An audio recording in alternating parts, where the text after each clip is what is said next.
Well, thank you very much. Thank you very much for the invitation to speak here. And I'm now talking about disability. I'm not talking about relapses.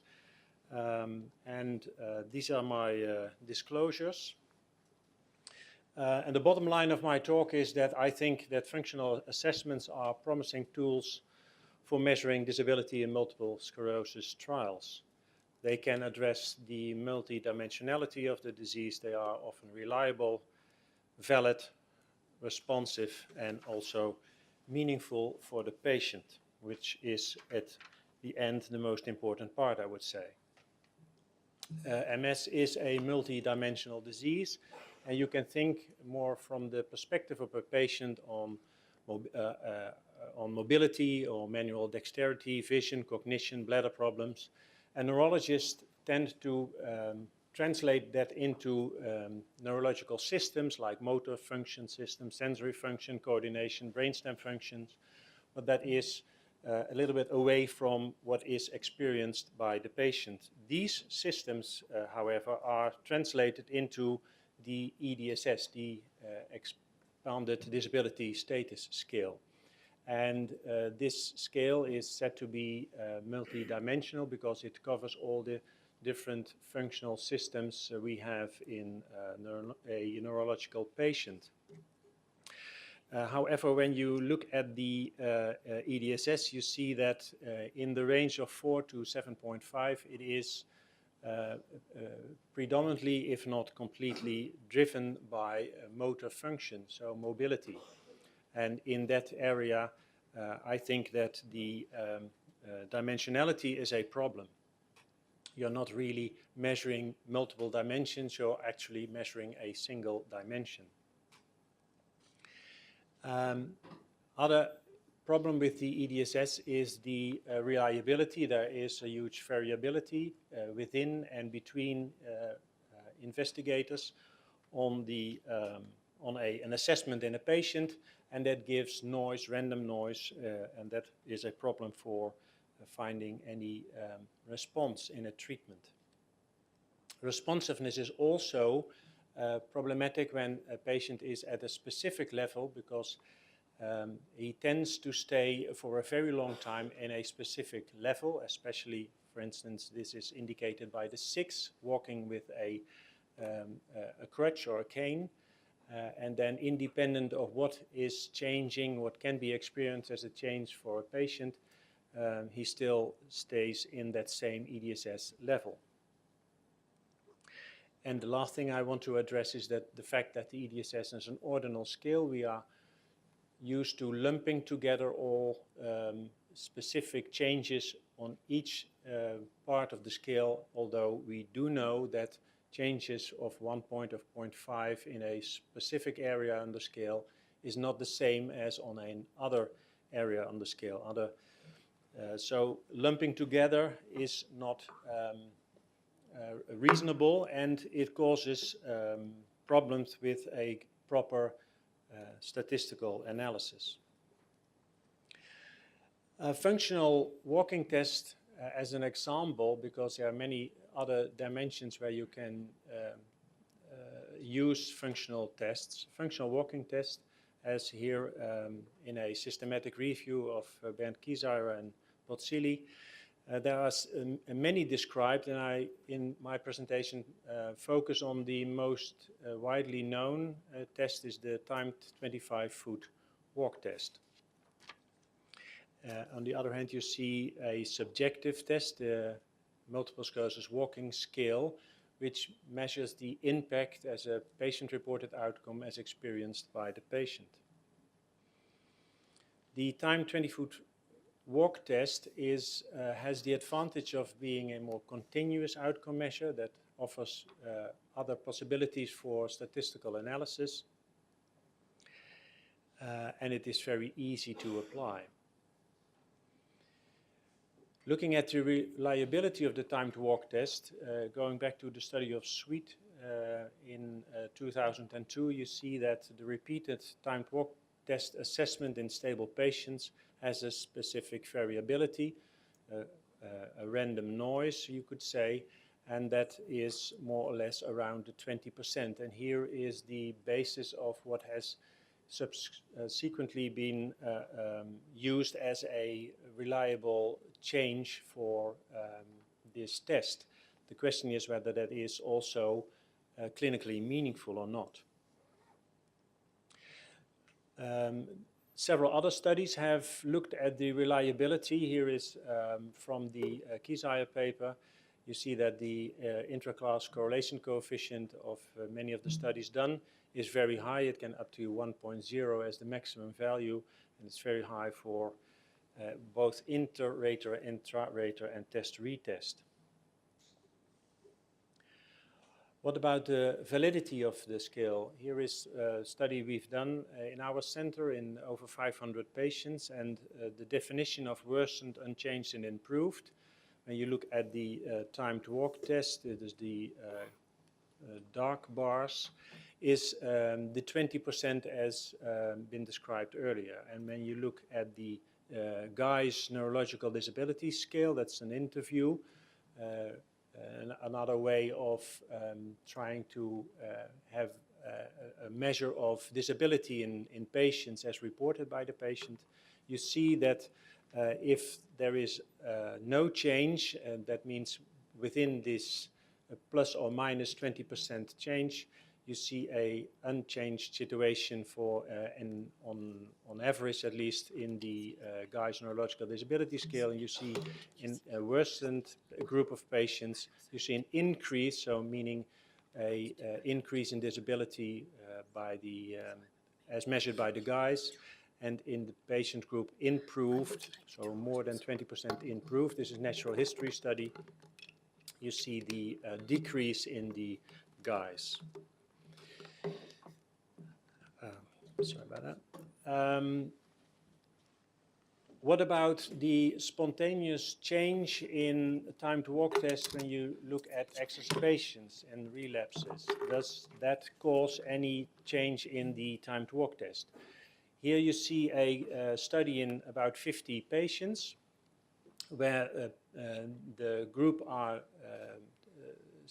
divided into two, those patients reporting subjective trouble with walking and no subjective trouble with walking. And here is the group with changes in the standard neurological examination. Then you see that we do not encounter a more than 20% increase when there is no subjective trouble, and we do see that when there is subjective trouble. But even in the patients without any changes in the standard neurological examination, so that doesn't go into any change in the assessment by the neurologist, you do see some patients that do experience more than 20% change, and we don't see that in the patients that do not report any subjective trouble. This is a study on Fampredin, so the improvement of walking, and here is the clinician global impression in about 300 patients. This is no change. That's on average a 7% change in the time to walk test. Minimally and much improved, you see that that is in the area of the 20% as been described before, so that it does correlate to something that is really experienced. Might be experienced by the patient, but at least is the opinion of the clinician as a change in walking. Here is the analysis of Jeremy Hobart on over 500 patients, looking at the improvement also in the Fampredin study.